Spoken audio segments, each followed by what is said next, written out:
nécessaire.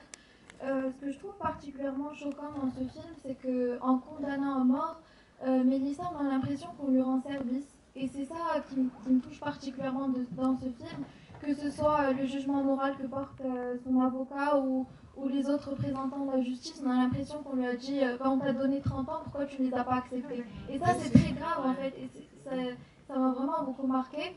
Et ma question, c'est de savoir pourquoi est-ce que vous avez choisi de parler de Mélissa Enfin, pourquoi elle et pourquoi pas quelqu'un d'autre? Parce que je vous l'ai expliqué au début, c'est-à-dire que je suis tombée sur elle, cette histoire elle m'est tombée dessus. Quoi. Je ne devais pas la rencontrer, on ne devait pas... voilà, ça s'est passé comme ça. Moi, cette histoire m'est tombée dessus, elle m'a interpellée. Je n'ai pas été la chercher en fait. Et il y a beaucoup de choses, on va dire, dans mon travail qui se passent comme ça. C'est-à-dire que tout d'un coup, bah voilà, ça se passe comme ça, c'est devant moi, et comme si... moi, je me rappelle très bien qu'en sortant du couloir de la mort ce jour-là, la première fois que je l'ai rencontrée, je lui ai juste demandé comment s'appelle ton avocate. Parce que c'est quelque chose que j'arrivais même pas à trouver sur Internet, tellement elle était personne, que personne n'avait écrit sur elle, j'arrivais même pas à trouver le nom de son avocate. Elle me l'a donné, et je l'ai appelée, j'ai appelé l'avocate, je lui ai dit écoutez, j'ai parlé à la famille, j'ai commencé à enquêter, il y a beaucoup de choses dans ce que me dit votre cliente qui ne peut pas du tout. Elle me dit, écoutez, ça fait plus de 11 ans que j'ai cette affaire, je sais pertinemment que Mélissa n'a pas fait ce dont elle est accusée. Malheureusement, vous arrivez trop tard, d'ici 9 mois, elle est exécutée. On vous a attendu longtemps, on a attendu quelqu'un comme vous longtemps, et vous êtes arrivé trop tard. Maintenant, si vous voulez vous intéresser à cette histoire, c'est tout de suite, c'est maintenant. Et donc c'est là où en fait elle s'est mise à m'envoyer des tonnes de dossiers et où très vite j'ai compris la nécessité d'y aller et où en fait voilà, et après les cartes se sont, on va dire, alignées, on dit ça. Vraiment c'est comme ça que ça s'est passé et donc j'ai trouvé très vite le financement et j'y suis partie. Mais cette histoire elle m'est tombée dessus. J'avais aucune velléité de faire un film sur une condamnée à mort, aucune. Et donc en fait, en plus, j'ai tout découvert au fur et à mesure. J'ai découvert le système aussi. Alors, il y avait des choses que je connaissais, mais il y avait des choses qui pour moi étaient complètement invraisemblables. Et de toutes les façons, c'est pas seulement le fait que, bon, moi je suis moitié américaine, mais c'est pas la plupart des Américains n'en ont aucune idée. Mais aucune idée. Vous ne trouverez pas, c'est vrai ce qu'elle dit, vous ne trouverez jamais une personne qui a les moyens qui soit dans le couloir de la mort. Jamais. Jamais. Et donc voilà, on est dans ce système de deal, bah écoutez, voilà. Un avocat, par exemple, bienveillant, si Peter Gilman avait été bienveillant, il lui aurait dit, regarde, prends 30 ans. Tu peux pas t'en sortir. C'est ça où la peine de mort, tu prends quoi.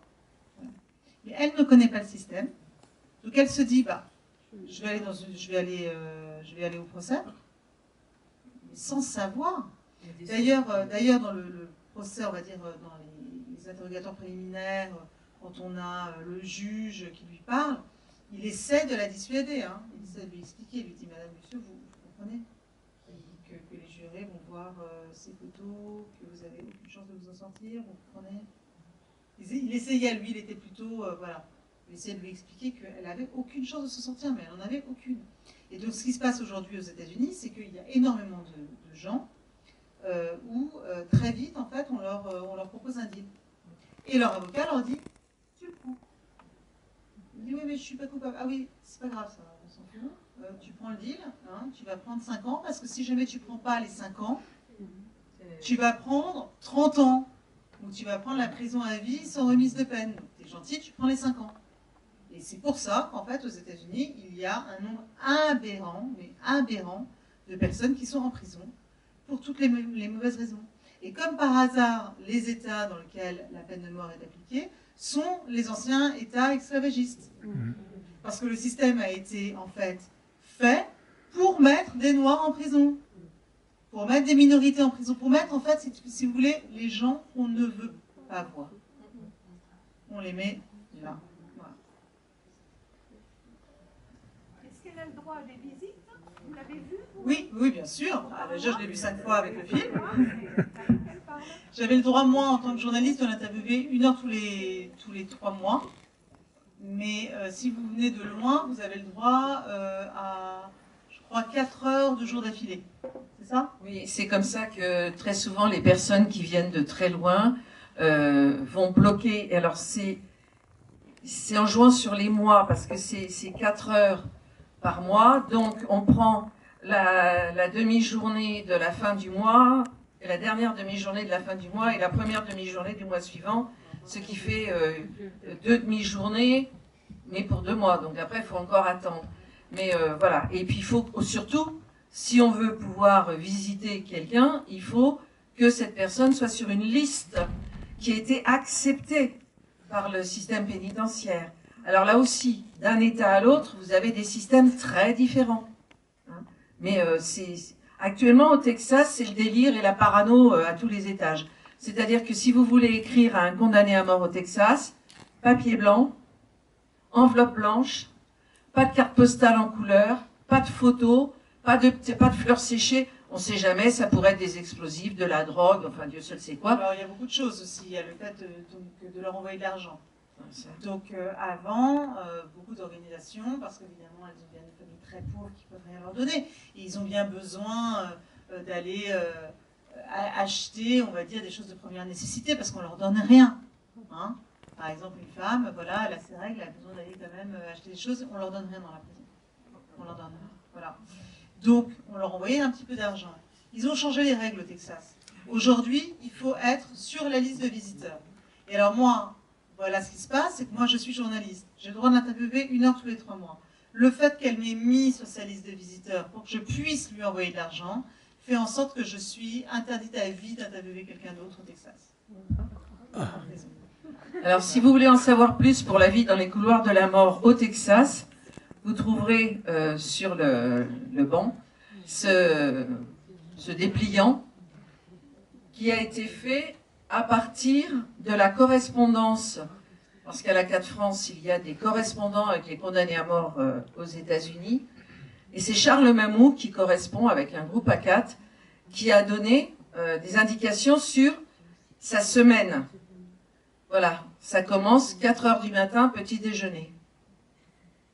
Ça vous donne une idée. Et pour Mélissa, est-ce qu'elle a revu ses enfants à part ça? Alors Mélissa, donc, vous avez vu son fils, on a créé une petite cagnotte en ligne.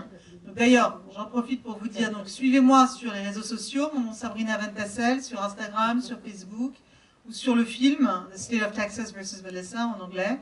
Vous verrez, il y a donc des liens pour signer la pétition, et des liens si vous voulez participer justement à cette cagnotte. La cagnotte, ça permet à ces enfants d'aller la voir en prison. Parce qu'ils habitent à 8 heures de route de là, qu'il n'y a pas de train au Texas, etc. Évidemment, donc c'est quasiment impossible. Donc, grâce à cette petite cagnotte, on a réussi à faire en sorte déjà que des enfants qui ne l'avaient pas vue depuis maintenant 8 ans, d'autres 13 ans, soient venus la voir récemment. Et là, ils vont aller la voir encore la semaine prochaine. Voilà, donc ces enfants vont la voir. Elle reçoit énormément de courriers. Si vous voulez lui écrire pareil, vous pouvez aller sur une application qui s'appelle JPay, donc J-P-A-Y, ou sinon vous m'envoyez un message sur les réseaux sociaux et je vous expliquerai comment faire, je vous donnerai l'adresse. Voilà, c'est une application sur laquelle vous pouvez lui envoyer un email, ou sinon vous lui envoyez juste une lettre et elle sera hyper contente. Voilà. Et en tout cas, s'il vous plaît, signez la pétition au plus grand nombre. Voilà. Merci beaucoup. A-t-elle vu le film? Non, bien sûr que je ne peux pas. Par contre, ce que j'ai réussi à faire, c'est que vu que le film a été aux États-Unis, il a été traduit pour, enfin, il est pour les sourds et les malentendants. Donc j'ai pris en fait tous ces, voilà, comme une espèce de script de sourds et malentendants où il y a tous les détails, et je lui ai envoyé en prison. Donc en fait, elle a réussi à lire, voilà, avec la porte s'ouvre. Musique triste, et voilà, et tous les dialogues. Et donc en fait, pour se faire une idée du film, parce que elle n'a pas le droit de voir de film, elle n'a pas le droit de recevoir de posters, elle n'a pas le droit de recevoir quoi que ce soit. Quoi. Et sa famille? Sa famille. Ont-ils vu le film? Bien sûr. Et leur réaction? Alors, ça dépend desquels. Vous voyez la tragédie grecque, Racine Corneille, ça a été un peu ça l'histoire. Donc en fait, évidemment, ils ont tous vu le film. Parce que comme je vous dis, le film est sur une plateforme énorme aux États-Unis qui s'appelle Hulu. qui est concurrente à Netflix. Tout le monde a vu le film. Du jour au lendemain, Mélissa Lucio, c'est devenu une espèce de phénomène, une sensation, tout le monde a vu le film. La majorité, évidemment, ont aimé. Bon, évidemment, je ne vous parle pas d'Alexandra, qui n'était pas pour, évidemment, Alexandra, elle a une ou deux de ses sœurs qui sont de son côté. Il y en a d'autres qui sont du côté de Mélissa. Donc, en fait, la famille, à un moment donné, s'est un petit peu déchirée. Il y a les pour, les contre. C'est compliqué. C'est compliqué parce que quelqu'un comme, par exemple, comme Alexandra, elle attend que sa mère meure pour être finalement débarrassée du fardeau. Vous comprenez? Donc, c'est compliqué, quoi. C'est-à-dire qu'en fait, Alexandra, le fait que tout le monde pointe le doigt sur elle, ça l'arrangerait que sa mère soit exécutée, vous voyez. Donc c'est compliqué, ouais. Ça a été compliqué. Donc la majorité, quand même, de toutes les façons, on va dire 90% des messages sont extrêmement bienveillants. Hein. C'est, voilà, on est dans un ratio de 90-10, et pareil pour sa famille. Et combien ont signé la pétition de gens Aujourd'hui, on est à 17 000. 17 000 signatures. C'est vraiment la dernière question, parce que le cinéma va fermer et notre sympathique progestionniste risque de rater son bus, qui est le dernier bus. Allons-y. Et justement, comment vous avez fait pour avoir tous ces témoignages d'Alexandra Alors ça, c'est parce que je suis très forte, mais ça, c'est un vrai talent. Je peux pas tout vous dire, là, tout de suite. Non, ça, c'est beaucoup de persévérance, en fait. Par exemple, Peter Gilman, c'est 1 an et demi d'emails auxquels il ne répond pas, d'appels auxquels il ne répond pas, de son assistante qui me dit « il ne verra pas ». Et puis un jour, je me retrouve nez à nez avec lui en pleine rue. Là, je lui dis « mais monsieur Gilman ?» Il me dit « oui ». Je dis « Sabrina Montassel ». Et là, il fait un bond en arrière et il me dit « ah, vous m'avez trouvé ». Je dis « oui ». Et je lui dis, bon, il va alors me parler. Et il me dit, non, j'ai l'impression que c'est un piège. Et je lui dis, mais si vous n'avez rien à vous reprocher, pourquoi c'est un piège? Et en fait, à partir de là, on a réussi à parler. Bon, ça fait partie, voilà. De convaincre les gens de nous parler, ça fait partie du métier. Et pour Alexandra, elle voulait parler. Alexandra, elle voulait me répondre. Elle savait qu'il y avait beaucoup de ses frères et sœurs qui l'accusaient. Il y avait beaucoup de choses dans le dossier qui l'accusaient, et c'était quelque chose, elle voulait me rencontrer pour me dire non, c'est pas moi. Alors, vous